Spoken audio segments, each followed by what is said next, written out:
Y seguimos en Génesis, Bereshit.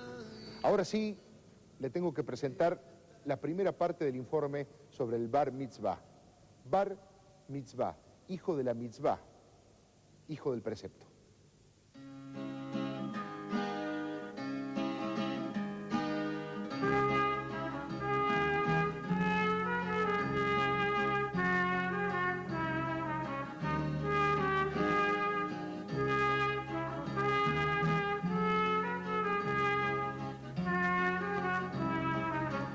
Al cumplir sus primeros 13 años de vida, el joven judío pasa a ser, según las fuentes tradicionales, responsable de sus propios actos y del cumplimiento de los preceptos de la ley judía. La celebración del rito del Bar Mitzvah es entonces la bienvenida formal de ese joven al seno de su comunidad y del pueblo milenario del que pasa a formar parte integrante. Las primeras fuentes que nosotros encontramos con respecto a los 13 años es con respecto a los hijos del tercer patriarca Jacobo, que se llamaba Rubén y Leví, Shimón y Leví. Shimón y Leví eran dos hermanos que nacieron juntos y al cumplir 13 años, la Torá los llama a ellos Ish. Ish significa hombre. Entonces de aquí entendemos que a los 13 años uno llega a ese nombre de Ish, de hombre, y por eso desde ese momento en adelante está obligado en el cumplir todos los preceptos de la Torá, de la Biblia. El nombre Bar Mitzvah mismo, que quiere decir hijo de la Mitzvah, Bar Mitzvah, es muy tardío en el pueblo judío. Aparece por primera vez en el año 1540 en un libro de ley judía que se llama Shulchan Aruch. Shulchan Aruch es el libro, el compendio de la ley judía, de la Halajá. Y un comentarista, cuyo libro se llama Maguen Abraham, comentando ahí, dice, cuando el chico llega a tener 13 años y un día, se lo llama Bar Mitzvah y se lo llama la Torah ese día y se hace una pequeña celebración. Quiere decir que el chico por primera vez cumple Minyan, y es parte del Minyan, o sea, del quórum de los 10 hombres mayores, o sea, en unas palabras ya es adulto religiosamente hablando, y se lo llama Torah como parte de esa adultez que ha alcanzado, nada más. Y lógicamente se hace un festejo celebrando que el hombre ya puede cumplir con la comunidad a nivel de adulto. Ahí empezó todo. A partir de la era moderna, comienza a popularizarse la realización de una celebración especial, a realizarse luego del 13º aniversario del joven, según el calendario judaico. Surge entonces la preparación previa a la ceremonia de Bar Mitzvah, que suele durar aproximadamente un año, lapso en el cual el joven concurre a los servicios religiosos, participa de ellos y comienza a aprender todo lo referente al culto, la porción de los textos sagrados que deberá leer y los valores imprescindibles para educarse de acuerdo a sus raíces judías. Los objetivos principales que apuntan a la preparación del joven hoy en día tienen que ver con la formación en relación a su vida judía, tomando el Bar Mitzvah como el comienzo de la toma de responsabilidades. El momento de Bar Mitzvah es justamente todo un evento familiar en el cual puede disfrutarlo y desafiar a lo largo de su propia vida. Lo principal está puesto en poder rescatar nuestras fuentes, todo el bagaje histórico, las vivencias, costumbres, rituales, y poder enriquecer así su propia vida. Bueno, yo voy a hacer la ceremonia del 24 de octubre y decidí hacerla porque creo que es muy importante para la vida de cada judío y para seguir con la tradición.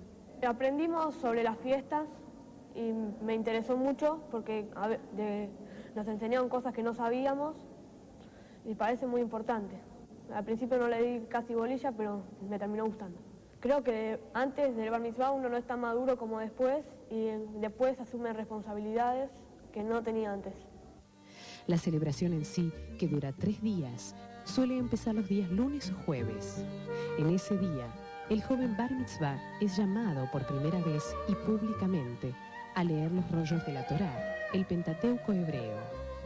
El joven recita bendiciones a Dios por entregar al pueblo de Israel los mandamientos y lee las primeras 3 porciones de la Parashá, porción semanal de la Biblia, correspondiente a esa semana. Lo hace vestido con su talit o manto tradicional y sus tefilín o filacterias. Los tefilín están hechos de cuero de animal kasher. Kasher significa que es apto para comer.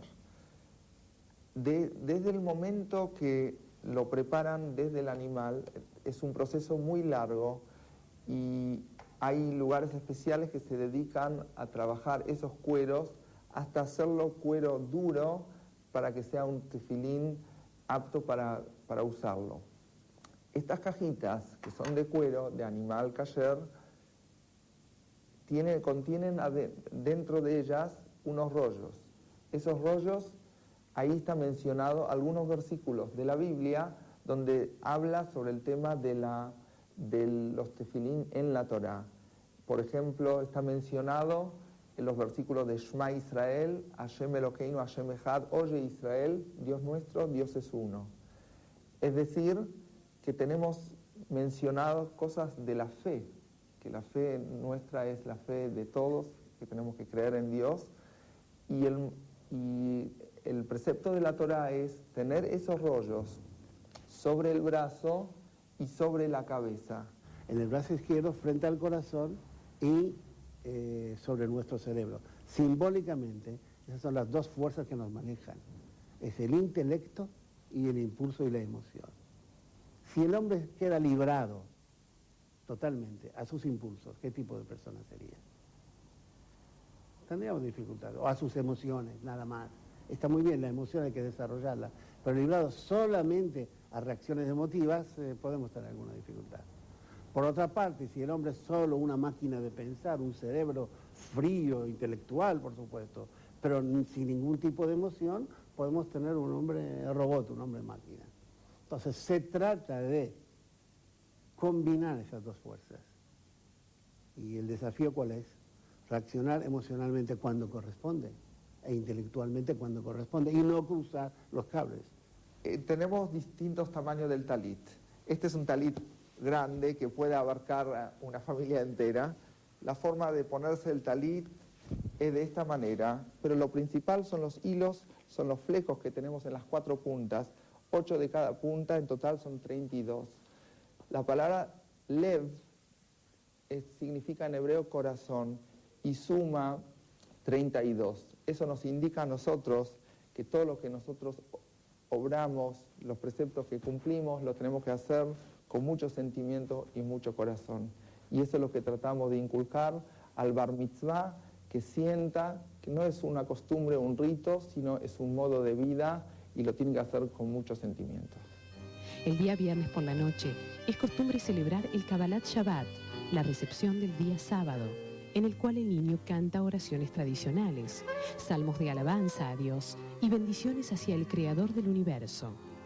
Ya en el día sábado, el joven será llamado a leer la parashá semanal y la haftará, porción del libro de profetas que ha estudiado oportunamente. Después de la parashá, que la parashá es la sección de la semana, viene una sección de los profetas. ¿Cómo nació eso? En la época griega, o sea, cuando el imperio griego había ocupado la tierra de Israel, el imperio griego se propone desculturizar al pueblo judío. No nos persiguieron físicamente, pero quisieron que nosotros abandonásemos nuestra cultura y pasáramos a la cultura helena. Por lo tanto, prohíben rituales judíos en público, en la sinagoga. Una de las cosas prohibidas fue leer la Torá en la sinagoga, porque la Torá en la sinagoga se leía y se enseñaba y se traducía en el idioma que la gente sabía. Eran clases de Torá, cosa que yo hago en mi sinagoga hasta hoy en día y otros rabinos también lo hacen. Entonces, cuando Grecia prohíbe el estudio de la Torá, era un problema muy serio, porque si pasaría una generación sin estudio de Torá, ocurría lo que pasó en Rusia ahora, 70 años sin judaísmo, fue una debacle. Entonces, los sabios del Talmud, ¿qué hacen? Como la Torá es una cosa, pero tenemos un Tanaj, que es una Biblia completa, el rollo de la Torá son los 5 libros de Moisés. Pero después hay libros de profetas que no figuran en el rollo de la Torá, que existan en la Biblia. Y eso no lo habían prohibido estudiar.